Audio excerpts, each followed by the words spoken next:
Hi again. In the Byzantine continuation, the chapter in History of Christianity, page 289, he's just been dealing with the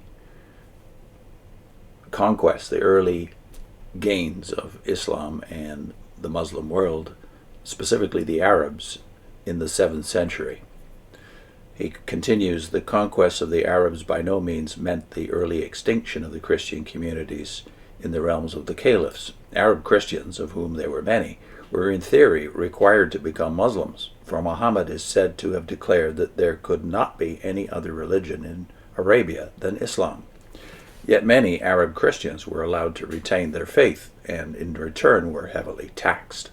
In principle, the Muslims regarded Christians, like the Jews, as people of the book, and tolerated them. Indeed, for a time, the Arabs looked askance at the adoption by them of Islam, for conversion would give the privileges of Muslims and deprive the Arab rulers of the proceeds of the discriminatory taxes levied against Christians. At the outset in Egypt and Syria, non-Catholic Christians were better off than they had been under Byzantine rulers, for the latter had attempted to force their faith upon them.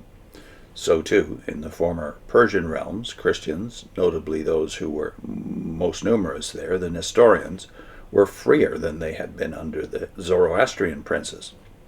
Encouraged by their new masters, they taught the latter, as we have suggested, much of Greek civilization, translating in Arabic some of the writings of the Greek philosophers. However, in Muslim realms, Christianity was under handicaps which made for a decline of the numbers of its adherents, sometimes rapid.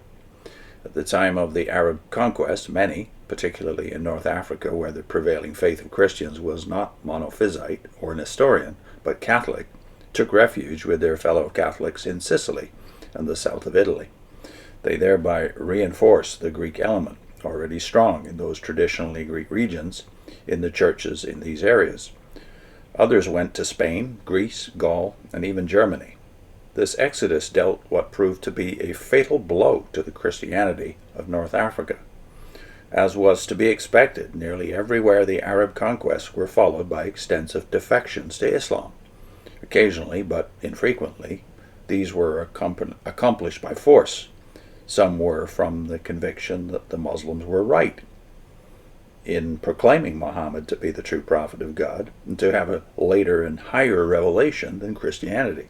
The conviction was reinforced by the military victories, for they appeared to prove that Islam was under the peculiar favor of God. Many moved over to Islam from quite mundane reasons. From the worldly standpoint, it was better to be identified with the ruling class. Then, too, Christians were under legal disabilities, which made accession to the churches, except by birth, all but impossible, placed their worship under restrictions, and laid other galling disabilities upon them. In lands where Muslim law prevailed, unrepentant apostasy from Islam was punishable by death. Conversions to Christianity, therefore, were very rare, and converts usually disappeared.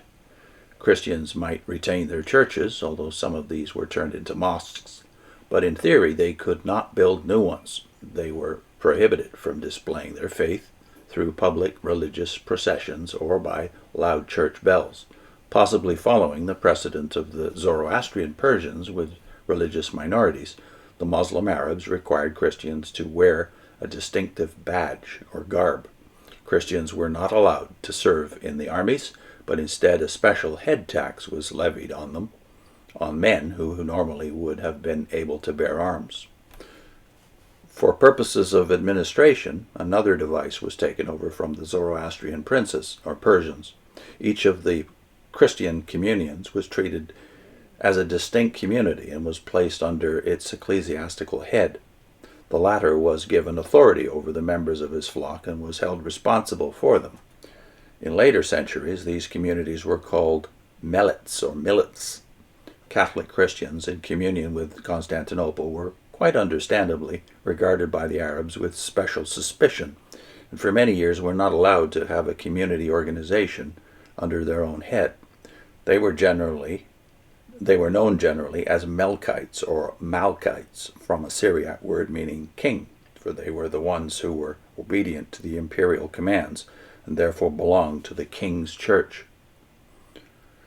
The effect of these regulations and of this administrative system was to place the churches on the defensive and to render them static, encysted minorities. They resisted change and held to the patterns which had come down to them from their fathers. They feared that any departure from the traditions of the past would be followed by the disintegration of their entire life and their faith. This meant that churches in the Arab realms were extremely conservative.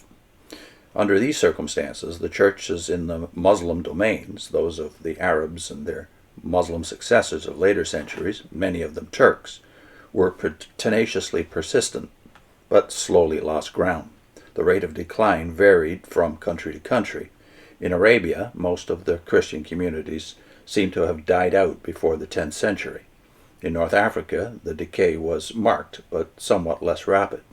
In the 11th century, there were still 5 bishops, but late in that century, the 3 bishops necessary for the consecration of an archbishop were not to be found, and the man elected to the post by the Christians in 1074 was sent by the Muslim ruler to Rome for the rite.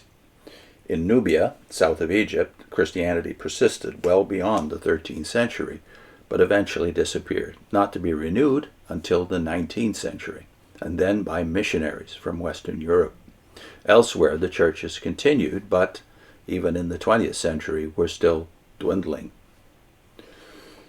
And we should note that much of this has changed in the 3 generations since Latourette researched and did this book. Next time, the slowing down of theological creativity in the Church of the Byzantine Empire. I'll put in a link to the first of 2 or 3 videos linked together, Destructive Religious Groups and their Characteristics. See you soon.